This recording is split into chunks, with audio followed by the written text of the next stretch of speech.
élèves, comme d'habitude, vous avez toujours une activité à la fin de chaque semaine. Voyons voir ce qu'il nous indique. Lisons les consignes. Commençons par le texte. Lisons ensemble le texte. Pourquoi le chameau est-il scellé? En ce temps-là, le chameau était le plus beau des animaux. Il possédait une queue longue, fournie, superbe et de puissantes cornes. Un jour, qu'il allait boire à la rivière, il rencontra le cerf qui lui dit « Je vais à la fête, prête-moi tes cornes, frère. » Le chameau accepta et l'attendit au bord de l'eau. Ce même jour, le cheval arriva et lui demanda « Prête-moi ta queue, je vais à la fête. » « D'accord, dit le chameau, et il se mit à tendre au bord de la rivière. Tout en attendant, il buvait de l'eau et surveillait la route, mais n'apercevait ni le cerf ni le cheval. Le cerf qui avait trompé le chameau, on ne le revit jamais dans la steppe et il garda les cornes. Muriel Bloch, Histoire comme ça, Folio Junior. Voilà, passons maintenant aux questions de compréhension. Première question. Complète le tableau ci-dessous. Le titre du texte. Quel est le titre du texte? Quel est l'auteur? Quelle est la source? Deuxième question. Quel est le personnage principal du texte? Troisième question. Comment était le chameau au début du conte? Quatrième question. Qui rencontra-t-il au bord de la rivière? Cinquième question.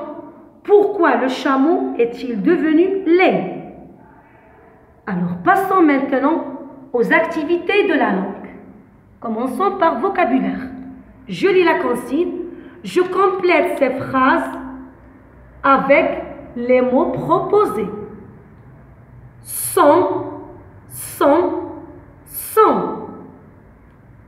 Première phrase. J'ai gagné. Euro. Deuxième phrase. Le coule dans nos veines.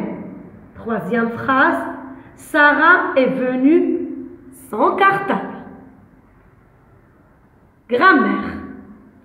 Je souligne le verbe et j'entoure le sujet. La cloche sonne. La pluie tombe doucement sur la ville. Le soir, je rentre à pied. Léa et Tom vont chez Marion. Le chat mange la souris. Conjugaison. Je conjugue les verbes entre parenthèses au présent de l'indicatif. Première phrase. L'arbre, le verbe fleurir, dès les beaux jours. Deuxième phrase. Nous, le verbe rebondir sur le trampoline. Troisième phrase. Vous, le verbe remplir, des seaux d'eau. Quatrième phrase. Les ouvriers, le verbe élargir, les quais de la gare. Et maintenant, orthographe. Je réponds à ces devinettes.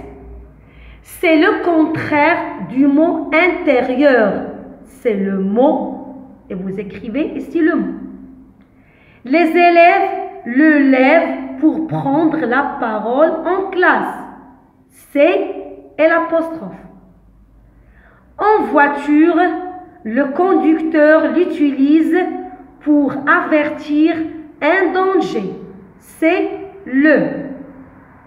Voilà mes chers élèves, comme ça, on a vu toute l'activité que vous allez faire. N'oubliez pas de prendre vos cahiers à distance, notez la date et faites l'activité.